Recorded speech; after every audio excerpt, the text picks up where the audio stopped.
John Seena versus AJ styles തമ്മിലുള്ള match crown Jual 2025 വേണ്ടിയിട്ട് confirm ആക്കിയിട്ടുണ്ട്. ഫാൻസിന്റെ ആവശ്യപ്രകാരമാണ് താൻ ഈ ഒരു മാച്ച് നടത്തുന്നത് എന്നുള്ളത് ജോൺ സീന തന്നെ പറഞ്ഞിട്ടുണ്ടായിരുന്നു. എന്നാൽ ക്രൗൺ ജുവൽ കഴിഞ്ഞതിനു ശേഷം ജോൺ സീനയുടെ ആകെ 4 അപ്പിയറൻസുകൾ മാത്രമേ ബാക്കി ഉണ്ടാവുകയുള്ളൂ. അതിൽ 2 റോ എപ്പിസോഡുകൾ, ഒരു സർവൈവർ സീരീസ് ആൻഡ് ഏറ്റവും അവസാനത്തെ ഒരു സാറ്റർഡേ നൈറ്റ് മെയിൻ ഇവന്റ്. ഇത്രയും മാച്ചുകളാണ് ബാക്കിയുള്ളത്.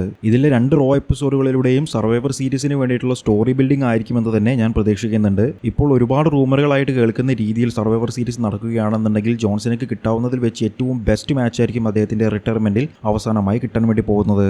അതായത് ബ്രോക്ക് ലെസ്നറിനെതിരെ തോറ്റതുകൊണ്ട് തന്നെ ബ്രോക്ക് ലെസ്നറിനെതിരെ വീണ്ടും ഒരു ശത്രുത ഉണ്ടാക്കാൻ വേണ്ടിയിട്ട് ജോൺസീന ഒരു ടീമിനെ ബിൽഡ് ചെയ്യുകയും ആ ഒരു ടീമിൽ ജോൺസീനയുടെ കൂടെ Roman Reigns, Cody Rhodes, Randy Orton, CM Punk എന്നിവരെല്ലാവരും കൂടി കയറുകയും എതിർ ടീമിലായിട്ട് ബ്രോക്ക് ലെസ്നറും ബ്രോക്ക് ഇപ്പോൾ പോൾ ഹെയ്മാന്റെ കൂടെ ആയതുകൊണ്ട് Seth Rollins, brown breaker, Bronson read എന്നിവരും കോഡി റോഡ്സിന്റെയും റാൻഡിയുടെയും എല്ലാവരുടെയും ശത്രുവായിട്ടുള്ള ഡ്രൂ മെക്കിൻഡറും അവരുടെ കൂടെ കയറുകയാണെന്നുണ്ടെങ്കിൽ പെർഫെക്റ്റ് ടീം തന്നെയായിരിക്കും അവിടെ ഉണ്ടാകാൻ വേണ്ടി പോകുന്നത്. പക്ഷേ ഇതൊരു ഫാന്റസി ആയിട്ട് മാത്രം ഒതുങ്ങുമെന്ന് ഞാൻ പ്രതീക്ഷിക്കുന്നുണ്ട്. ഇത്രത്തോളം വലിയ സ്റ്റാറുകളെ വെച്ചിട്ട് ഒരു പവർ പാക്ഡ് മാച്ച് WWE ഒരിക്കലും കൊണ്ടുവരുമെന്നുള്ളതും ഞാൻ വിചാരിക്കുന്നില്ല. പക്ഷേ ഇതിലെ ചില താരങ്ങളെങ്കിലും വെച്ചിട്ട് ഏറ്റവും കുറഞ്ഞത് ബ്രോക്ക് ലെസ്നറെ വാർ ഗെയിംസിൽ ഒന്ന് പങ്കെടുപ്പിച്ചു കഴിഞ്ഞാൽ അതൊരു കിടിലൻ മൊമെന്റ് തന്നെയായിരിക്കും. എന്നിട്ട് ഏറ്റവും അവസാനത്തെ സർവൈവർ സീരീസ് മാച്ചിൽ ജോൺ സീനയുടെ ടീം വിജയിക്കുന്ന തരത്തിലുള്ള ഒരു സ്റ്റോറി ലൈനും കൂടിയാണ് എന്നുണ്ടെങ്കിൽ പൊളിച്ചെടുക്കും. ഇനി നമ്മളെല്ലാവരെയും തന്നെ പറ്റിച്ചുകൊണ്ട് സാറ്റർഡേ നൈറ്റ് മെയിൻ ഇവന്റിൽ ഇങ്ങനെയൊരു മ്യൂസിക് കേട്ടാലോ?